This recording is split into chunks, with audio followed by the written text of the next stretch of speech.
Hello বন্ধুরা, দেখো তো এই পরোটাটা খেয়েছো কি না? মনে হয় খাওনি। চলো শিখে নিই। দেখো, লাগবে ধনিয়া পাতা, পালং শাক আর একটা কাঁচা লঙ্কা। তো চলো, আজ বানাতে চলেছি পালক পরাঠা। তো চলো দেখে নিই। ওটাকে আমি ব্লেন্ড করে নিয়ে চলে এসেছি। এবার আমি আটা নিয়ে নিয়েছি পরিমাণ মতো, একটু তেল অ্যাড করলাম, অ্যাড করব একটু জোয়ান, আর অ্যাড করব একটু স্বাদ মতো লবণ। এবার যে পেস্টটা আমি বানিয়ে নিয়ে এসেছি সেই পেস্টটা এর মধ্যে অ্যাড করব। এটা দিয়েই কিন্তু আটাটাকে আমি একদম স্মুথ করে মেখে নেব। দেখো হয়ে গেছে রেডি। চলো এবার ফটাফট বেলে নিয়ে এটাকে পরোটার মতো ভেজে নেব, ব্যাস আর কিছুই নয়।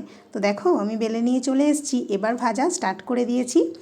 এপিট ওপিট ভালো করে সেঁকে নিয়ে বন্ধুরা এটাকে ভেজে নিলে খেতে যে এতটা দুর্দান্ত লাগে তোমরা একবার না খেলে বুঝতেই পারবে না। তো চলো ফটাফট বানিয়ে এত সুন্দর টেস্টি পরোটা একবার খেয়েই দেখো কেমন লাগে। তো এরকম রেসিপি পেতে হলে আমার চ্যানেলটাকে সাবস্ক্রাইব করতে হবে, লাইক শেয়ার অবশ্যই করতে হবে এবং পাশে থাকতে হবে। তো দেখো বন্ধুরা কতটা লোভনীয় লাগছে দেখতে।